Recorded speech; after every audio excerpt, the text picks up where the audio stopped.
First வந்து நான் என்ன சொல்கிறேன் அப்படின்னா, நான் வந்து ரீசெண்டாக நெட்ஃப்ளிக்ஸ் ஆப் வந்து இன்ஸ்டால் பண்ணேன்.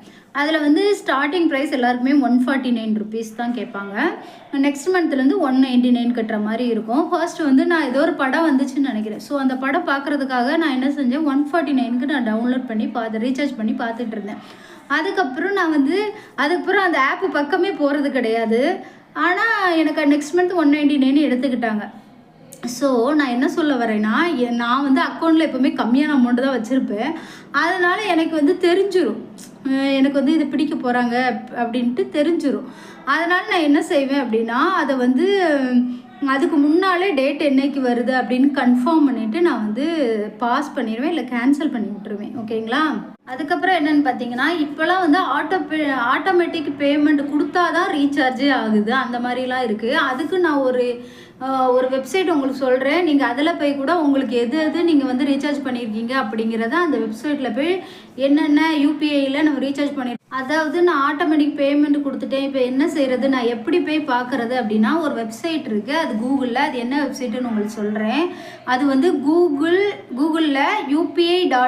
upi.help.npcu.org.in அந்த இது கூகுளில் போய் அதை நீங்கள் டைப் பண்ணீங்க அப்படின்னாலே அது வந்து அந்த வெப்சைட் வந்துடும். வெப்சைட் வந்தோடனே நீங்கள் அதில் லாகின் பண்ணிங்கனாலே உங்களுக்கு இது வரைக்கும் எந்தெந்த ஆப் வந்து ரீசார்ஜ் பண்ணியிருக்கு அப்படிங்கிறது தெரியும். இதில் வந்து எது எனக்கு தேவையில்லாத ஆப்பு அதை கேன்சலேஷன் பண்ணிடலாம் அப்படிங்கிறத நீங்கள் கேன்சலேஷன் பண்ணிடுங்க.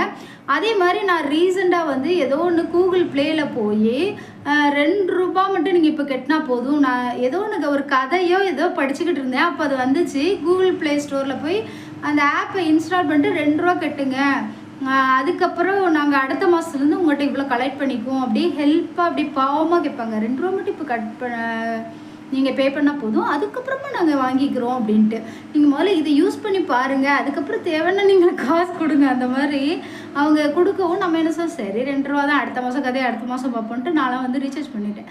ரீசார்ஜ் பண்ணுற போய் எடுத்து பார்க்குறேன், அந்த வெப்சைட்டுக்குள்ளே போய் எடுத்து பார்க்குறேன், எனக்கு இந்த 2-3 ரீசார்ஜ் எனக்கு தெரியாமலே இருக்குது. இந்த ரீசார்ஜ் எனக்கு வேண்டாம் அப்படின்னு நீங்கள் கேன்சலேஷன் கொடுத்தோன்னே ஒன்று உங்களுக்கு காமிக்கும். அது என்ன காமிக்கும்னா, you are revoking mandatory to Google ப்ளேன்னு காமிக்கும். நான் கூகுள் ப்ளேயில் கொடுத்ததுனால கூகுள் ப்ளேன்னு காமிக்கும், இல்லை நீங்கள் எதில் கொடுத்துருந்தீங்களோ அது காமிக்கும், நெட்ஃப்ளிக்ஸோ எதுன்னு சொல்லி காமிக்கும்.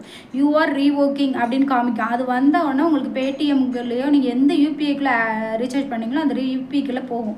போன உடனே உங்கள்கிட்ட பின் நம்பர் கேட்கும், பயந்துராதீங்க, மேலே அமௌண்ட் இருக்கும், பயந்துராதீங்க, பின் நம்பர் கேட்கும், பின் நம்பர் தைரியமாக கொடுக்கலாம். கொடுத்த உடனே தான் கேன்சல் ஆகும். ஓகேவா? அதை வந்து நீங்கள் ஃபாலோ பண்ணிக்கோங்க. Okay friends, by.